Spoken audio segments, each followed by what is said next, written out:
Por si acaso alguno de los alumnos no pudo estar hoy aquí. Muy bien. Entonces,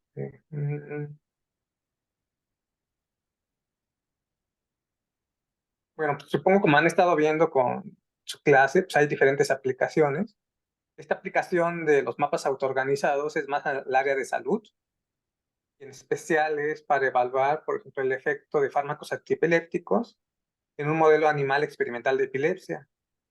De hecho, este trabajo se presentó en un congreso de la Sociedad Mexicana de Medicina del Dormir. Entonces, aquí le hice unas variaciones y ahorita les voy a comentar de qué se tratan para explicar un poco con más detalle qué es la epilepsia, esto de modelos animales experimentales y la forma en que abordamos la presentación de la idea de esta reducción de dimensiones, porque ese es tal vez uno de los conocimientos que no se tiene, por ejemplo, en psicología, no hay mucho, ¿no? Y ahorita vamos a explicar cómo lo abordamos, y eso es lo interesante entre la interdisciplina, ¿no? Pues sí, somos disciplinas distintas, pero ¿cómo le hacemos para comunicarnos y entendernos? Entonces, los que participamos de la Facultad de Psicología es el jefe de laboratorio, que se llama el doctor Ayala Guerrero. Yo soy Eric Mateos. Pues ya conocen a los doctores Humberto Carrillo y José Luis Jiménez. Lo primero es siempre tener una noción de estos conceptos que vamos a abordar aquí, que son epilepsia. Mapas autoorganizados, ustedes lo conocen muy bien. Posiblemente estos modelos animales experimentales no, y ahorita vamos a tratar de explicar la base de estos modelos, ¿ok? Lo primero es que la epilepsia es una enfermedad neurológica que se caracteriza por la presencia de crisis convulsivas recurrentes y que estas se generan generalmente por descargas neuronales excesivas. Y puede haber pérdida o no de conciencia. La etiología es multietiológica, multifactorial. Hay factores genéticos, anatómicos, metabólicos, infecciosos o inmunológicos. Aquí nos interesa que hay una clasificación, es generalizadas, en el cual estas descargas se presentan en todo el cerebro, y focales o parciales, en el que inician en alguna región del cerebro y que en algún momento pueden distribuirse ya a todo. Es decir, pueden pasar de focales o parciales a generalizadas. ¿Sí? Entonces, esta clasificación es interesante a nivel clínico, pero los modelos anatómicos o los modelos experimentales también podrían diferenciar entre generalizadas y focales y parciales, y es lo que vamos a ver ahorita con uno de los modelos que nosotros estamos utilizando. ¿Sí? Existe otra clasificación en la que se agrega esto de desconocido, y en el que por alguna razón no hay información suficiente para determinar qué es generalizada o qué es focal. ¿Sí? Entonces, pero realmente una clasificación que muy utilizada es generalizada y focales o parciales. Igual, a lo mejor esta información es novedosa. Tal vez si alguno tenga un familiar o algún conocido o ustedes mismos tengan epilepsia, pues a lo mejor ya podrían saber un poco más de esto, ¿no? Pero pues esto es, les decía, cómo abordar esta nueva información en el área de salud y cómo esto finalmente se puede analizar con esto de los mapas autoorganizados, ¿sí? Igual si tienen alguna duda, pueden hacerla y la respondemos. Muy bien. Entonces, ya tenemos nuestra clasificación. ¿Eh? Lo siguiente es que en el título decíamos los estados de vigilancia. ¿Qué es? Es la variación del estado de conciencia, y a su vez esto lo podemos dividir como que en dos categorías muy grandes. Un estado de vigilancia, generalmente es la vigilia, es el estar despierto. Este a su vez a veces lo clasifican como una vigilia activa o una vigilia pasiva. ¿Eh? Y el sueño. El sueño a su vez se puede dividir en dos.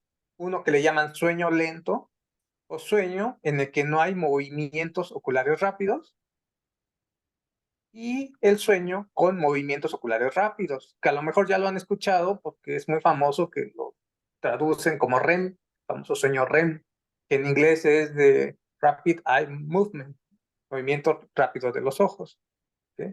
Entonces, el sueño generalmente lo podemos caracterizar como dos tipos de sueños muy grandes, ¿no? Este sueño lento y este sueño MOR o REM. ¿Ok?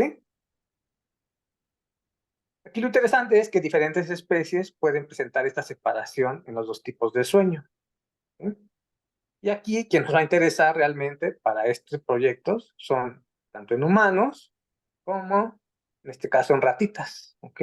Aquí tenemos a un colaborador que se tomó sus selfie y por ejemplo aquí podemos ver que tiene una especie de cable conectado y ahorita vamos a ver porque esta ratita se le va a registrar su actividad eléctrica cerebral y también otro tipo de actividades para poder determinar esto que llamamos sueño.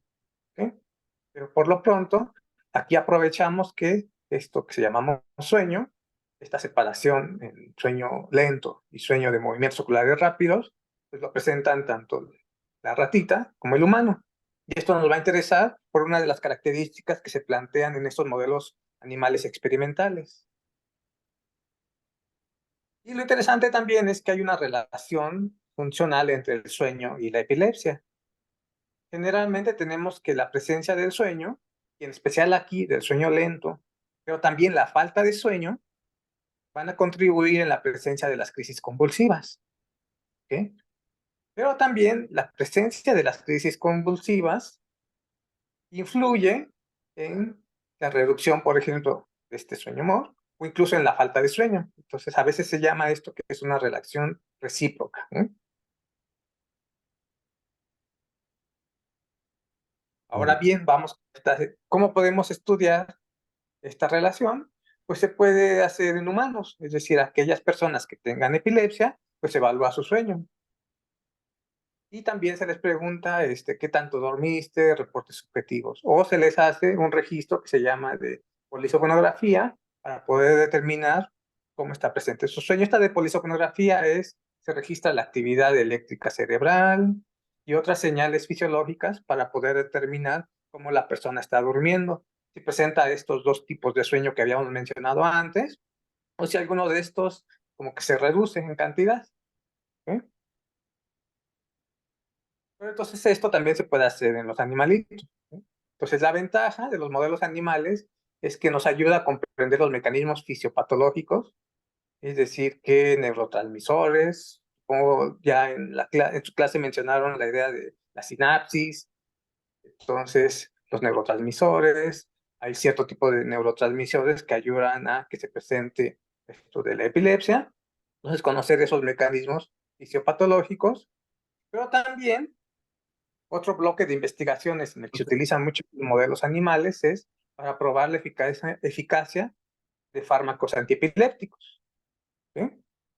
Entonces, el objetivo de estos modelos, en el que se utilizan animales, es reproducir total o parcialmente una serie de características clínicas que luego se puedan trasladar al humano. ¿Sí? Y por eso les mencionaba que considerando esta parte, lo de sueño y que es muy parecido al sueño, por ejemplo, en la ratita con el humano, pues entonces nos da un buen modelo. También deberíamos de esperar que si nosotros vamos a probar un tipo de epilepsia, pues también en la ratita, ese tipo de epilepsia pues, sea muy parecida a la que presenta un humano. ¿Ok?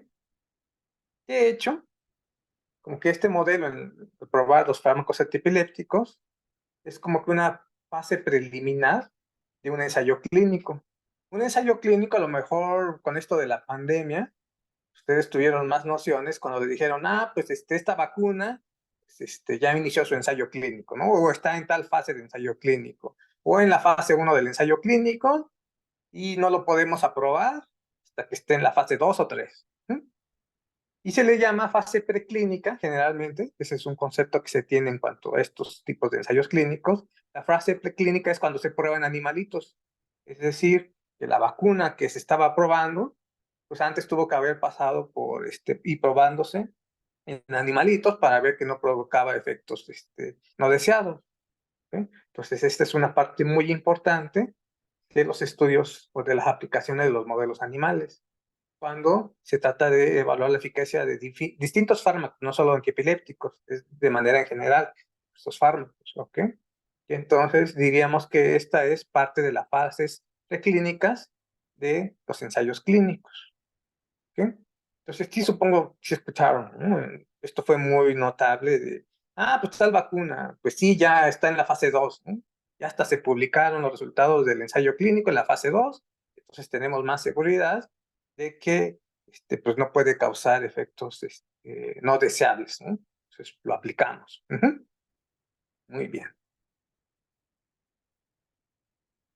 Y aquí, para evaluar, para realizar estos modelos animales experimentales, tenemos que considerar al menos 3 puntos. El primero es el tiempo, y el tiempo nos referimos en este caso muy específico de las crisis epilépticas, en cuánto tiempo vamos a generar estas crisis, cuánto tiempo pueden durar, y también de la evaluación, cuánto tiempo nosotros vamos a estar evaluando estas crisis epilépticas, ¿no? O la epilepsia que nosotros estamos induciendo. Puede ser de pocas horas, puede ser de un día, puede ser de varios días.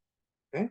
Entonces, y también, ¿cuánto se genera la crisis epiléptica? Pues puede ser por horas nada más, o puede ser una generación que le podríamos decir crónica, entonces ya dura más tiempo, varios días. ¿Ok? Esto es importante porque para sueño, pues nosotros requerimos evaluar pues, varias horas. Entonces, lo siguiente es cómo vamos a generar o a provocar la epilepsia. ¿Ok? Entonces ahí hay esto que se llama un causante químico. Aquí les pongo pentilentretrazol, porque es uno de los modelos que nosotros estamos usando, quisimos analizar. ¿Sí? Pero también hay físicos, pueden ser, por ejemplo, descargas o genéticos, ¿no? Variaciones genéticas que pueden inducir la presencia de estas descargas anormales o de estas descarga normal de las neuronitas, ¿no? Finalmente va a dar resultado a las crisis convulsivas. Y finalmente el tipo de crisis. Les comentaba que hay como que 2 tipos muy generales de crisis, que son las generalizadas y las focales o parciales.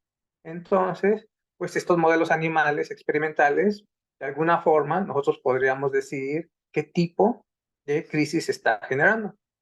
¿Sí? Entonces, estas 3 características son siempre las que se consideran en nuestros modelos animales experimentales. ¿Sí? Y en este caso, el químico es el que vamos a estar presentando ya con más detalle. ¿Sí? Pero para tener una idea más global, entonces pueden ser físicos, genéticos, hay que considerar el tiempo. En el caso que les vamos a presentar, si son de varias horas, porque queremos evaluar el sueño. Y el tipo de crisis, vamos a ver más adelante que con pentilentretrazol se genera una crisis generalizada. ¿Okay? Muy bien. Entonces, continuamos. Un poco sobre el pentilentretrazol, metrazol o alfa-beta ciclopentametilentetrazol. Y aquí nosotros ya lo abreviamos como PTZ.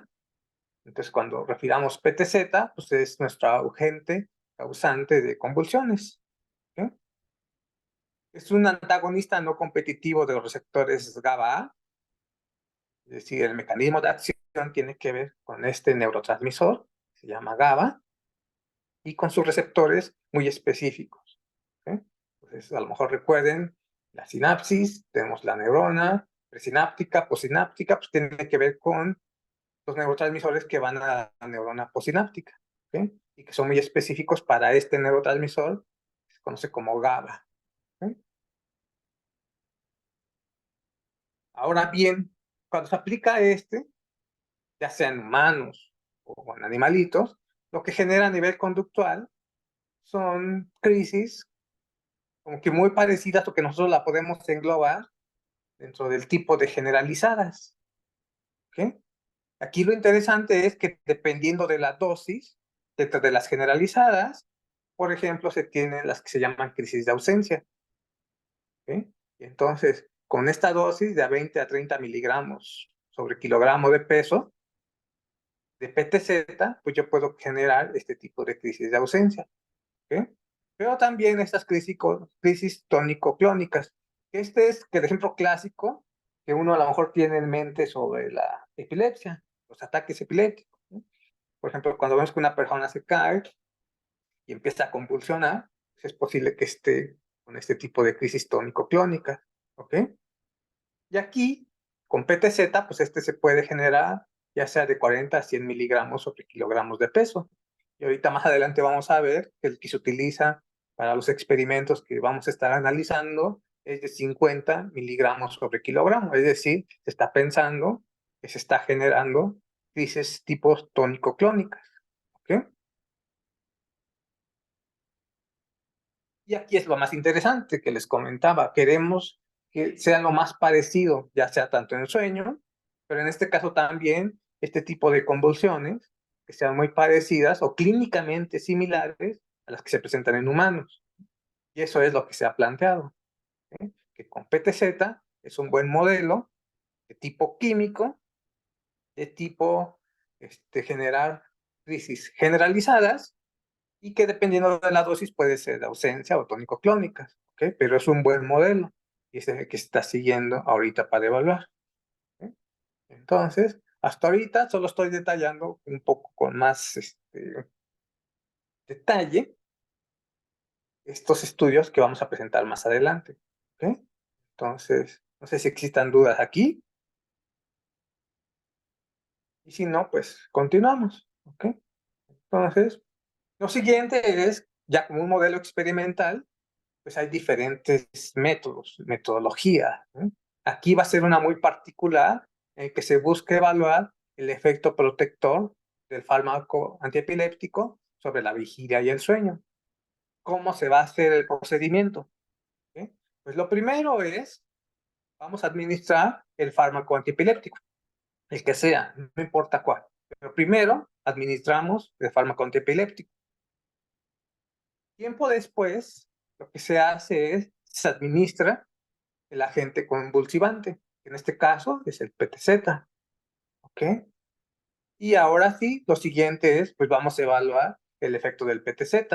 En este caso va a ser en vigilia y en sueño, y en este caso se tiene como que la evaluación de la actividad eléctrica cerebral, actividad muscular y actividad de electroculografía, que se llama.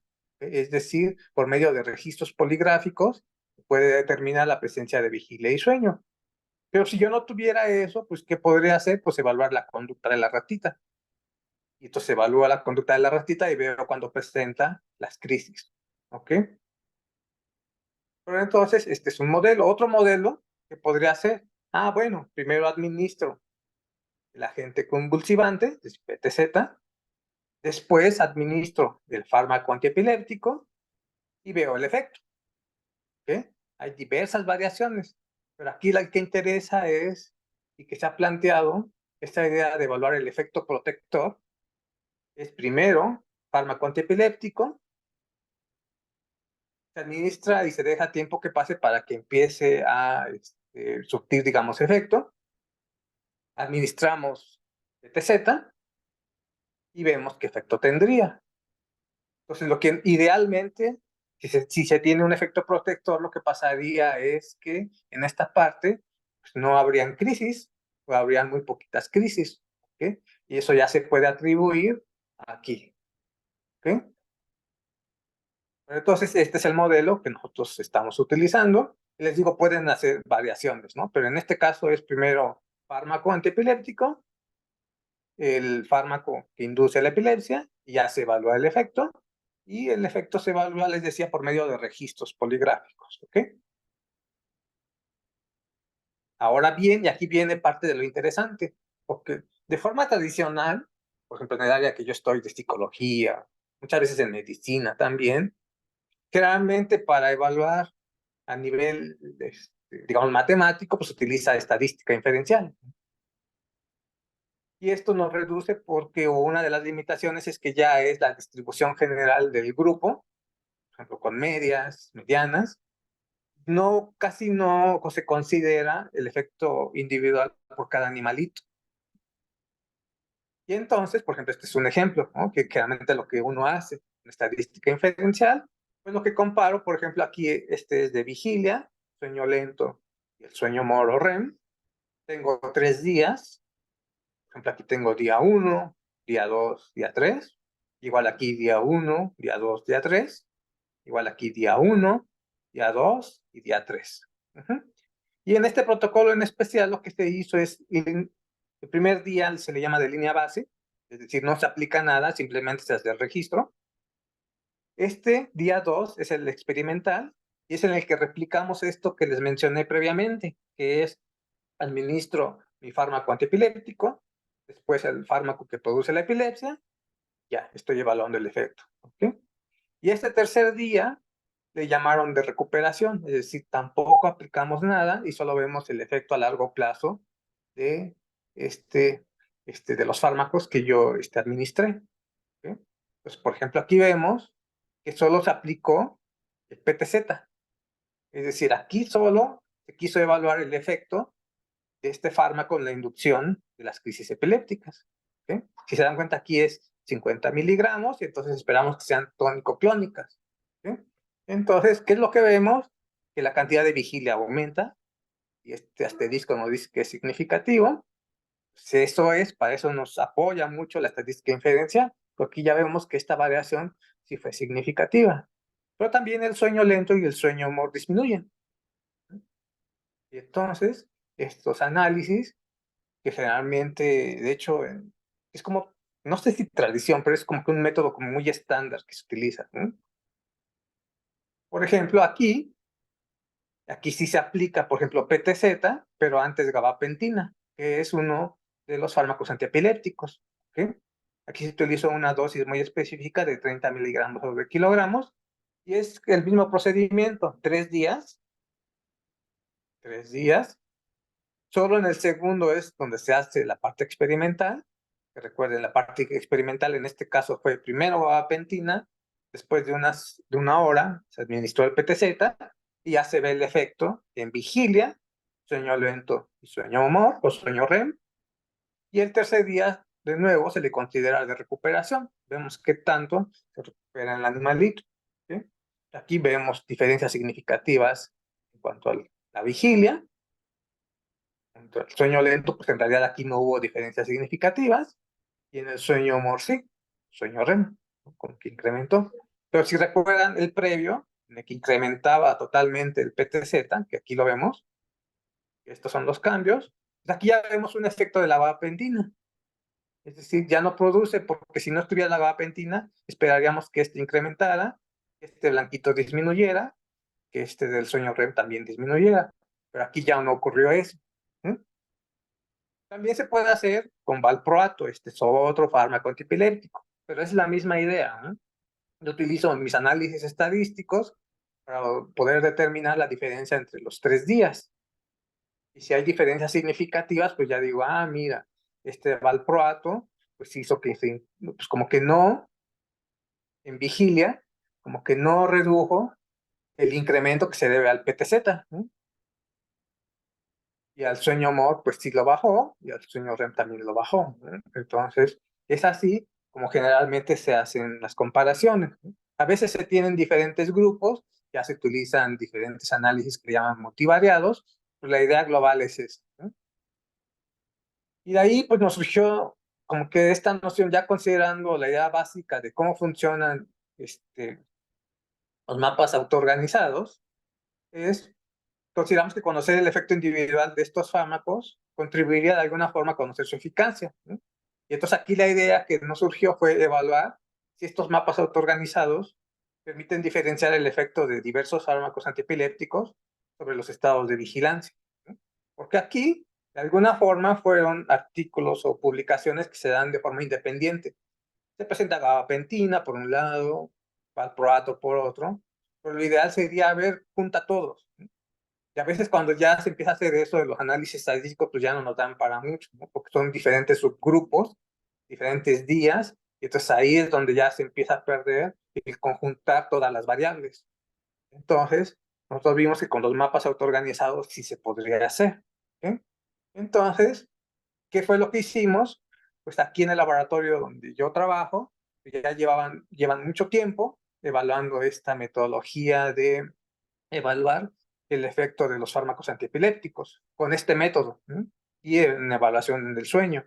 Entonces lo único que hicimos fue buscar datos que teníamos previamente. ¿Okay? Generalmente aquí siempre fueron ratas Wistar, machos, generalmente de peso de 300 a 400 gramos. Y les decía que tenemos que hacer registros poligráficos. Y aquí, pues lamentablemente, pues tenemos que operar a las ratitas para insertar electrodos. ¿Qué electrodos? Pues estos electrodos se hacen, de hecho, pues, manualmente, y lo que se hace es, se hacen ligeras perforaciones en el cráneo para colocar estos electrodos que están aquí, estas puntitas. Lo que pasa es que para este tipo de estudios utilizan ya polígrafos de tinta papel, ya son bastante antiguos, ¿no? Pero aún así, porque les decía que en el laboratorio esto se ha hecho ya por décadas, ¿no? Este tipo de procedimiento se sigue manteniendo usando los polígrafos. Entonces, como el polígrafo, se tiene que adaptar este tipo de electrodos, ¿sí? Pero lo que sí se hace es se anestesian a las ratitas, se les perfora y se les colocan este tipo de electrodos. Y para fijarlos se usa cemento acrílico, que es esta parte. Entonces aquí va el conector y este ya es el conector que va el cable hacia el polígrafo. Finalmente aquí tendríamos nuestra ratita y esta es la ratita en la que vamos a evaluar sus estados de vigilancia. ¿Cuáles son? Vigilia y sueño. Y sueño lo podemos dividir en dos. Sueño lento o sueño sin movimiento ocular rápido y el sueño con movimiento ocular rápido. ¿Okay? Entonces, pero de todas estas investigaciones el método siempre fue el mismo. Por eso nos pareció interesante, bueno, tenemos todos estos datos, pues vamos a ver cómo los podemos analizar. ¿Cuál fue la estructura o el procedimiento que se llevó a cabo? Pues les decía que son 3 días. Aquí hubo 4 grupos de ratitas, y este N me dice el número de ratitas. Por ejemplo, de PTZ, en el que solo se inyectó PTZ, fueron 8. Valproato es un fármaco antiepiléptico en el que fueron solo 10 ratitas. Por ejemplo, aquí fueron 24 con gabapentina, pero con diferentes dosis. Y aquí fueron 10 con este otro fármaco que se llama fenobarbital, pero igual con diferentes dosis. Y aquí tenemos pues PTZ. Aquí se respeta siempre de que sea 50 miligramos sobre kilogramo. Entonces el primer día se evalúa, se le llama control, en el que pues, simplemente se evalúa la actividad de vigilia y sueño, las ratitas. Aquí es ya cuando se hace esta parte experimental. Y el tercer día es muy parecido a este día 1 control. Entonces se le llama de recuperación porque se ve el efecto a largo plazo que tiene la combinación de estos fármacos. ¿Eh?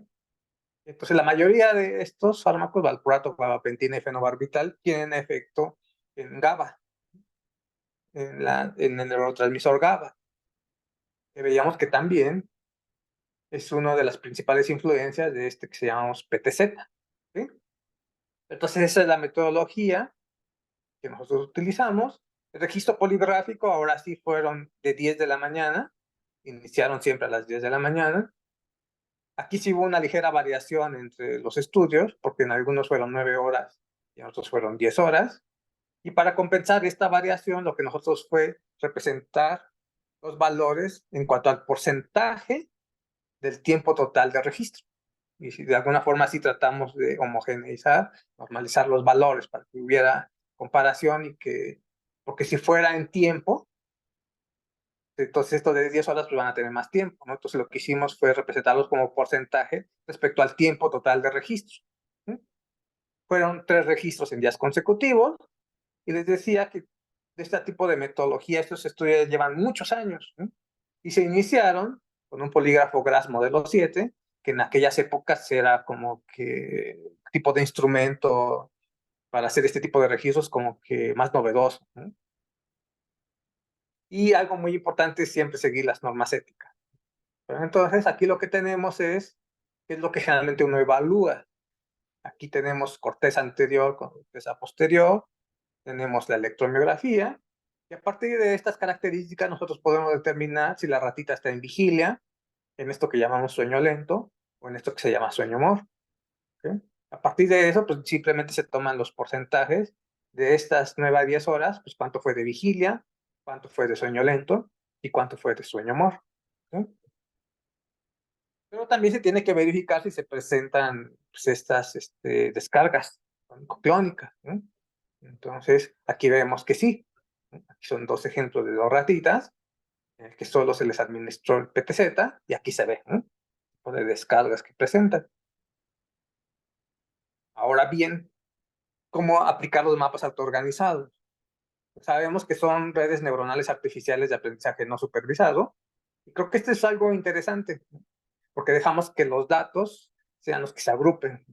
Nosotros no hacemos una clasificación previa, que nos permite comparar y agrupar datos multidimensionales, y este es el concepto creo que más importante, y ahorita lo vamos a ver. Y estos grupos que se generan, o clusters, pueden representar en mapas de 2 o 3 dimensiones, y lo interesante es que en la reducción de dimensión se preserva la relación de similitud entre los datos, y pues esta relación de similitud, pues bien saben que a veces es con la distancia de los datos, ¿no? Y aquí es la parte en la que posiblemente, o de hecho ustedes saben bien ya esto de los mapas autoorganizados, pero en otras áreas del conocimiento como que esta idea del dato multidimensional como que no es tan clara, ¿no? Porque por alguna razón, pues a lo mejor esta idea de elementos que pertenecen a RN y que esos dos elementos se pueden como que evaluar qué tan separados están en un espacio de muchas dimensiones, como que no es tan claro en diferentes áreas del conocimiento, por ejemplo en psicología o en medicina, pues, según yo tengo la experiencia de ser psicólogo, y pues no, no tanto.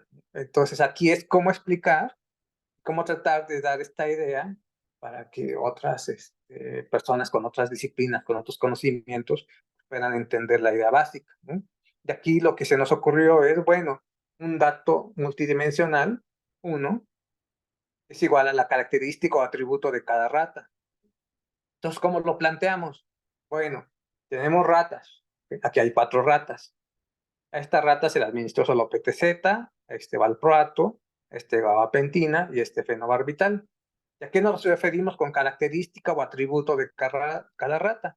En este caso es una característica del estado de vigilancia. Y en este caso es solo vigilia. Pues aquí les dijimos, mira, pues esta característica o atributo podemos decir que nos representa una dimensión. Y le pusimos dimensión 1. ¿Sí? Entonces tenemos vigilia y aquí tenemos los porcentajes de cada una de las ratitas. ¿Sí? Y posteriormente es bueno, pero estos valores nosotros podemos de alguna forma representarlos en esta gráfica. Entonces aquí podemos ver que, por ejemplo, los de fenobarbital y gabapentina están más cerquita. Entonces son más parecidos porque están más cerca. Entonces aquí es darles la noción de son más parecidos por la distancia que están más cerca. ¿Sí? Y valproato y PTZ pues están más alejados de estos dos y de alguna forma están más cercanos y entonces aquí tendríamos como que 2 grupitos. Pero posteriormente pues sabemos que pueden haber, en cuanto a los estados de vigilancia, pues también está el sueño, ¿no? Y entonces aquí asociamos la idea de 2 características o 2 atributos, en este caso serían 2 características o atributos de los estados de vigilancia, como dimensión 2, ¿sí? Vigilia, sueño lento, y de nuevo a estas 4 ratitas pues le agregamos que pues estos datos que nosotros teníamos, el sueño lento, y aquí les presentamos la idea de cómo esto también se puede representar, pero en este espacio de 2 dimensiones, ¿sí? Y de nuevo siempre haciendo énfasis en esta idea de la distancia, como que nos va a ayudar a determinar qué tan parecidos son cada una de estas ratitas. Y de nuevo vemos que fenobarbital y gabapentina están más cerca, que valproato y PTZ están más cerca, ¿okay? A menos en estas 4 ratitas. ¿Okay? Finalmente, sí podemos agregar otro para que se vaya haciendo como que esta idea de cómo ir agregando características nos da más dimensiones, esa idea de multidimensionalidad. ¿Okay? En este caso, el sueño humor. ¿Okay? Aquí tendríamos 1, 6, 3 y 4, que son los porcentajes del sueño humor. Y vemos, en este caso, visualmente, pues todavía lo podemos representar. Entonces nos hacemos a una idea de que, bueno, TZ y valproato, pues realmente sí siguen estando cerca, y gabapentina y fenobarbital aquí, por ejemplo, vemos que ya se logran separar un poco más, ¿no? Y aquí la idea es, pues si nosotros obtenemos más atributos, más características, podemos tener una idea más general de lo que estamos evaluando, es decir, un poco más completa, ¿no? Y aquí, y esto les decía, es para presentarlos, porque pues, ustedes saben de que, bueno, pues a partir de dimensión 3, pues ya es solo la abstracción. pensamos dimensión 5, 7, pero sabemos que se representa esta idea de distancia o similitud, ¿no? Pero sin embargo, les decía que no necesariamente en otras áreas del conocimiento esto o esta idea de la abstracción de muchas dimensiones y que elementos de muchas dimensiones podemos saber si están cerca o no, como que se tiene como que muy presente, ¿no? Y finalmente, ya para como lo que estamos haciendo aquí, es en cada rata se determinó el siguiente perfil multidimensional, ¿no? Que en este caso son 9 características y que diríamos que es de dimensión 9, ¿no? Y aquí ya explicamos pues, cuáles son estas 9 dimensiones. En primer lugar, siempre van a ser vigilia, sueño lento y sueño morbo, ¿sí? Pero recordemos que a su vez teníamos 3 días de registro, día 1, día 2 y día 3. Y entonces a partir de esto, cada ratita va a tener estos atributos o características. Y aquí lo importante es que nosotros podemos evaluar ahora sí cada ratita con estas 9 características, que es algo que con el análisis estadístico pues no se puede, ¿no? Es decir, son muchas variables. O a lo mejor sí se podría, pero necesitaríamos a lo mejor, el problema con esto es la cantidad de datos que luego se sugiere para poder hacer análisis multidimensionales, ¿no? Y esto es, creo que, parte de lo interesante, ¿no? Que aparte se están evaluando, pues bien saben con SOM, cómo están las características de cada una de estas, en este caso, ratitas, ¿no? Y pues sí usamos LabSOM, y aquí, recuerden que esto lo presentamos en un congreso, y esta parte, creo que es importante, ¿no? Siempre decirles, y creo que algo muy importante del LabSOM es que no se requiere mucho programación ni nada, y entonces se puede como que aplicar para aquellas personas que a lo mejor no sabemos tanto de programación, ¿no? Y aquí seguimos presentando la idea, ¿no? Muy básica. PTZ, 9 características. Aquí tenemos nuestra red de neuronas, que en teoría también son 9 características que nosotros vamos a ir asociando, ¿sí? Entonces aquí lo que les explicábamos en aquel congreso es, bueno, PTZ, a la hora de compararse con estas neuronas, pues vemos que pues, es más parecida a esta. Entonces, por eso a esta neuronita que está aquí le llamamos PTZ. Mientras que esta que se llama GAF, pues es más parecida a esta rojita que está aquí. Y finalmente, esta que se llama VAL, a esta que está aquí. Y entonces lo que se va haciendo a partir de los datos, ustedes saben que es más complicada la explicación, ¿no? Pero así fue como lo presentamos en el Congreso y en teoría pues pensamos que sí se entendió bien porque no hubo dudas, ¿no? Entonces esa es la idea y ya finalmente ahora sí vámonos con los resultados, que es lo que encontramos, pues que se distribuían así cada una de las ratitas. Y para el Congreso lo que hicimos, bueno, pues vamos a analizar de forma un poco simple cómo se están presentando estos 4 clústeres, ¿no? ¿Quiénes son las ratitas? ¿No? Pues vemos que el primer clúster está generado por una ratita que se le administró ácido valproico y por 3 ratitas, y esta ratita representa el 10% del total de la ratita, ¿no? Y 3 ratitas que se les administró este fenobarbital en dosis de 25 representa el 60%. Entonces tenemos este clúster, presentan por estas dos animalitos. Este es el clúster que nos pareció muy interesante realmente, y de hecho aquí lo ponemos, ¿no? Porque el 100% de las ratitas con PTZ es el que estuvo aquí, ¿no? Nos hubiera parecido raro a lo mejor que las ratitas con PTZ se distribuyeran en diferentes clústeres, porque recuerden que el PTZ genera, y lo vimos en los ejemplos del análisis estadístico, que la vigilia incremente, que el sueño lento disminuya y que el sueño MOR o sueño REM casi desaparezca, ¿no? Entonces aquí sí nos parece interesante que al menos se preservó esto en este grupo. Y pues resulta que hubo una ratita con dosis de fenobarbital 25 que tuvo características parecidas a estas ratitas. Es decir, como si a esta ratita realmente no se le hubiera aplicado nada, ningún medicamento. Es decir, que la dosis de fenobarbital 25 pues realmente no tuvo un efecto. Y el siguiente clúster, por ejemplo, como que lo componen más de valproato. Entonces, algunas de gabapentina, que de hecho es solo una ratita, y otra de gabapentina de 15. Entonces, también nos parece interesante porque, amor aquí, si seguimos analizando esto, nos diría que el valproato pues tiene como que unas características distintas a los otros medicamentos, al menos en dosis, que al menos dosis de gabapentina de 15, que es muy bajita, y de 30, pues podrían parecerse a este valproato. Y finalmente el grupo 4, podríamos decir que este es en el que, por ejemplo, aquí está el 100% de las dosis altas de fenobarbital y las dosis altas de gabapentina, que lo que sabemos de los análisis estadísticos fueron los que redujeron más el efecto del PTZ, es decir, estos dos medicamentos como que contribuyeron a que el PTZ no, no alterara la vigilia, el sueño lento y el sueño moro, es decir, que en dosis altas de gabapentina y fenobarbital son protectores contra la inducción de crisis epilépticas del PTZ. Finalmente, ya lo que hicimos para tener un poco más de idea es sacar los promedios. Entonces vemos aquí, este panorama vemos clúster 1, 2, 3 y 4, y aquí vemos, por ejemplo, la cantidad de vigilia, el día 1, día 2 y día 3. Aquí lo que vemos es, por ejemplo, que en el día 2 se incrementa, en el día 2 se incrementa, pero fíjense, aquí el incremento es bastante. Y, por ejemplo, en este clúster 3, el incremento es ligero. Y el interesante es este grupo 4, que en realidad de incrementar disminuye, ¿no? Es decir, hubo un grupo de ratitas en el que disminuyó. Creemos que este sería el efecto ideal, ¿no? En cuanto a vigilia.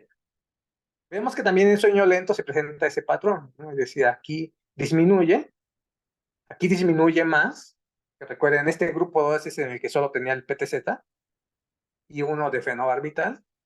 Aquí también disminuye, pero se dan cuenta, disminuye muy poco, pero aquí incrementó sueño lento. Es decir, este grupo nos está diciendo que a la hora de administrar el fármaco antiepiléptico, pues hizo que la vigilia disminuyera, que el sueño lento incrementara, y si vemos aquí también, el sueño moro incrementara. Y por ejemplo, este de PTZ vemos que aquí disminuye, y la idea es va disminuyendo, incrementa. Y entonces vemos que este clúster 4, con estos medicamentos, tiene como que el efecto más protector. Claro que lo que aquí nosotros planteamos es que este análisis de mapas autoorganizados nos permitió caracterizar y agrupar las ratitas de acuerdo al efecto de los diferentes fármacos sobre la vigilia, sueño lento y sueño moro en conjunto. Eso es lo interesante también, ¿no?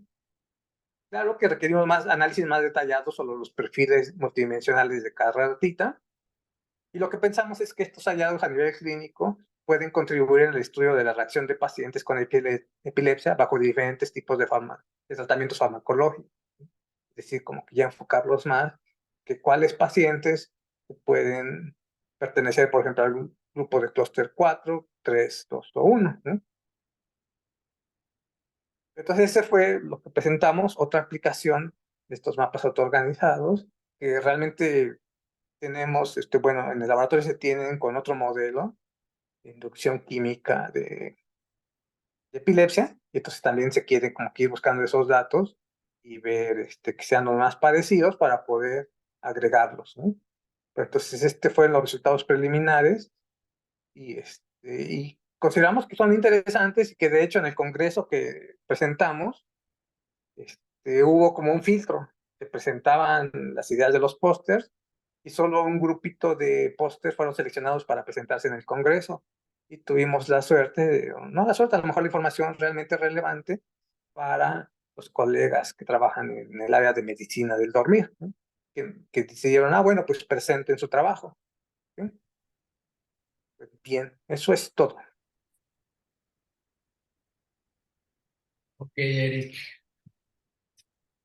Sí, Eric, muchas gracias. Qué padre. Vamos, nos quedan unos minutos a ver si hay alguien que quiera hacer alguna pregunta, ¿no? Mientras piensan en eso, les comento que Eric es un ejemplo muy interesante de alumno, exalumno de la Facultad de Ciencias, ¿no? Él es matemático, eh, pero estudió también psicología y tiene un doctorado en psicología, ¿no? Y vean el tipo de trabajo, ¿no? Interdisciplinario que él hace, ¿no? Que es realmente muy, muy interesante, ¿no? Esto es esto es un sello, ¿no? De los tiempos modernos, ¿no? Cómo se hace la ciencia actualmente con un enfoque muy interdisciplinario. Pero bueno, no sé si alguien quiere hacer alguna pregunta o algún comentario, por lo menos me gustaría que nos digan si les pareció interesante la plática, si se entendió o no se entendió, eso pueden hacerlo en el chat.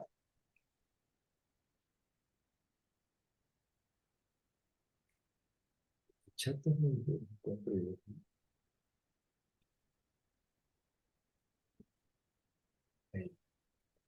A mí me pareció muy interesante, profesor.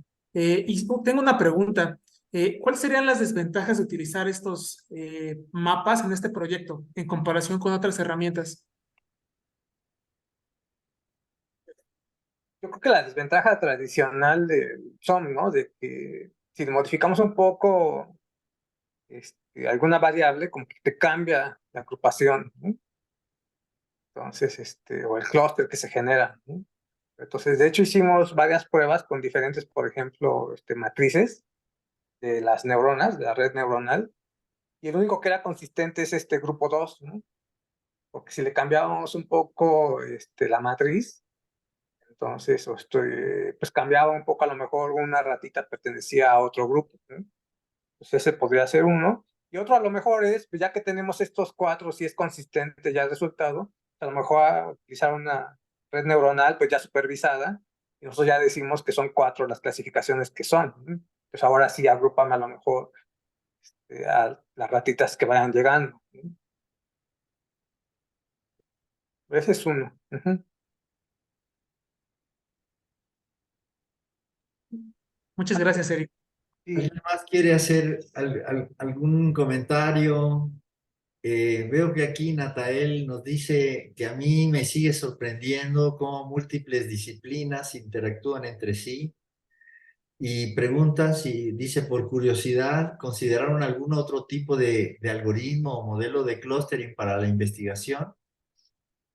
Para esta no, realmente nos interesó aplicar esto de los mapas autoorganizados, pero igual se podrían buscar, ¿no?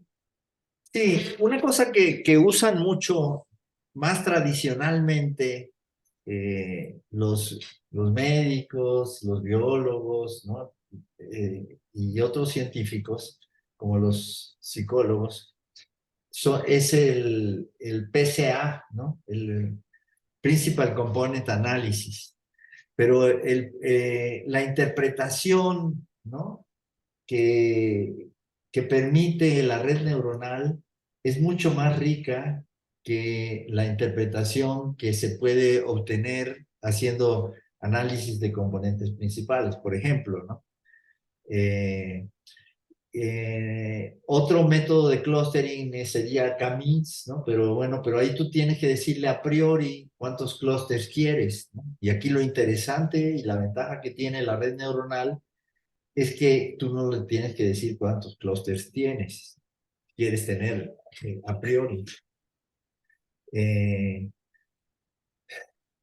Oye, por cierto, no sé si hay algún otro comentario. Eh, Natael dice que sí, que muchas gracias. Eric, por cierto, necesitamos